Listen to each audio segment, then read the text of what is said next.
La jolie courbette que fit Nabucet en abordant le général.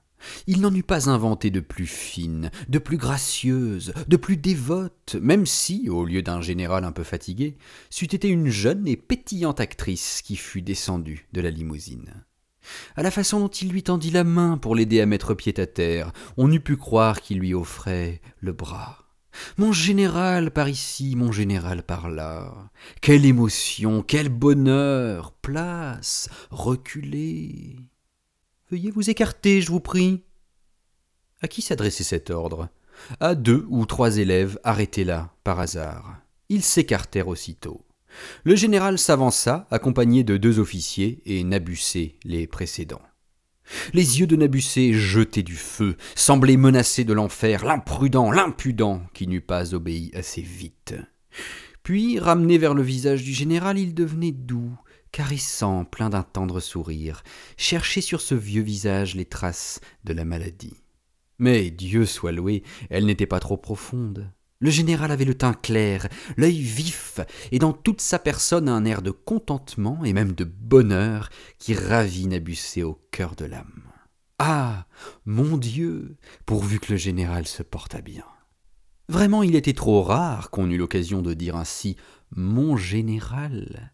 Il avançait, tournait et virait comme un maître de danse, marchant tantôt à reculons, tantôt de côté, tantôt s'inclinant profondément devant le trio des militaires, toujours souriant et fleuri. « Ah, mon général, donnez-moi une botte à lécher, rien qu'une. Et si par bonheur il vous en restait une vieille, dont vous ne vous serviriez plus, mon général, faites-moi la grâce de me l'offrir. Je l'emporterai chez moi, je lécherai à domicile. » « Enchanté de vous voir, » dit le général. « Tout l'honneur est pour nous, » répliqua Nabucet de sa voix la plus fine.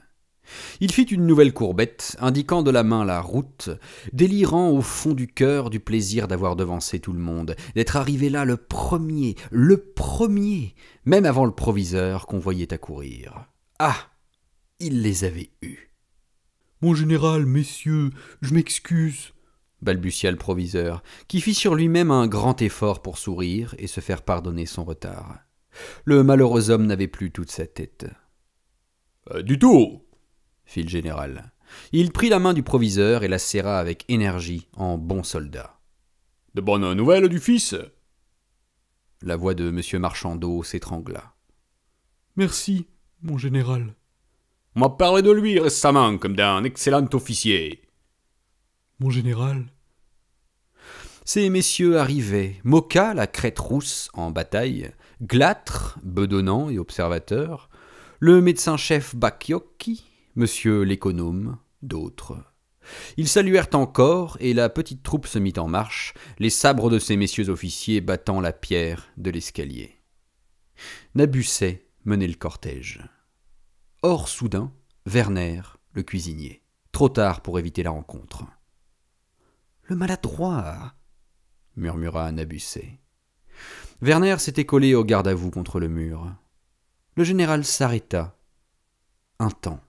« Voilà un robuste gaillard !» dit-il. Il le toisa des pieds à la tête. Werner ne broncha pas. « C'est le cuisinier de l'hôpital, un des cuisiniers, mon général, » expliqua monsieur l'économe. « On nous l'a prêté pour notre petite réunion. »« Un Alsacien » dit Nabucet. « Tiens, tiens » fit le général en se grattant le menton.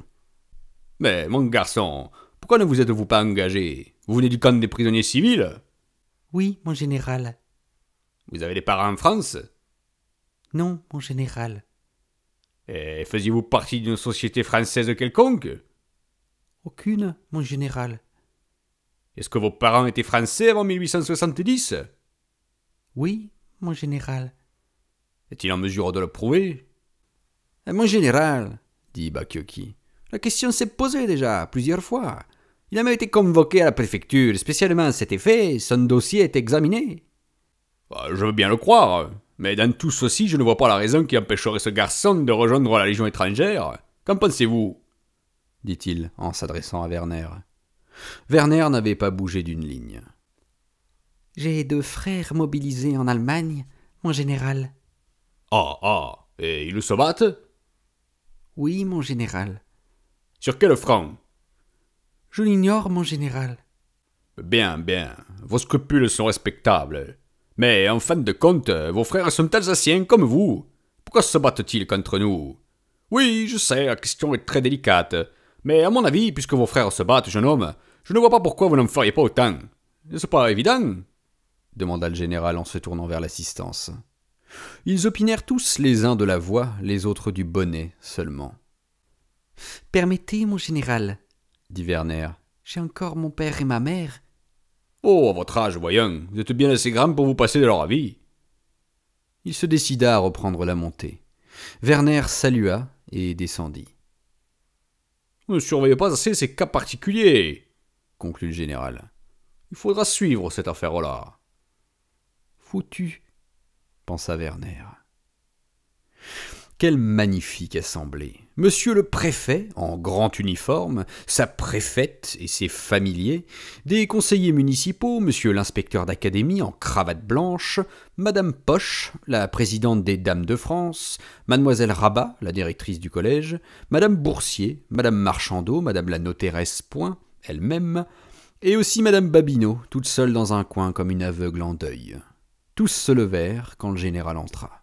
« Mon général !»« Mon cher préfet, madame. »« Mon général ?» ?»« Monsieur l'inspecteur, messieurs, madame, mesdames. » Le feu crépitait dans le fond de la cheminée. Quand le brouhaha se fut apaisé, le général examina la salle.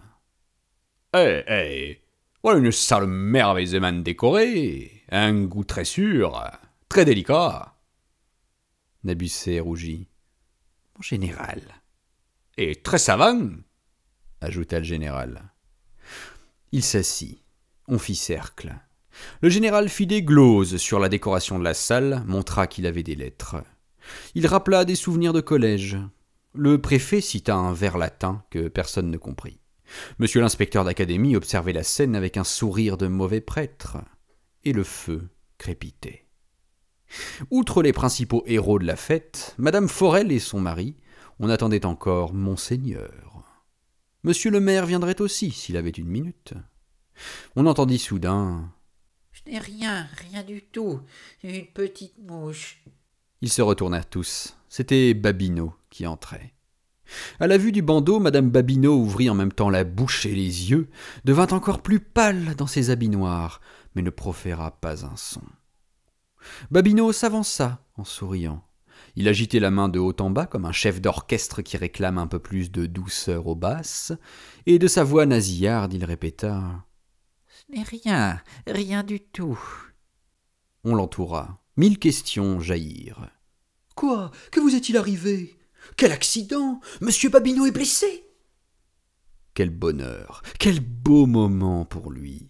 Qu'il était fier de son bandeau, bien que le bandeau ne portât pas la moindre gouttelette de sang et qu'il embaumât la lavande.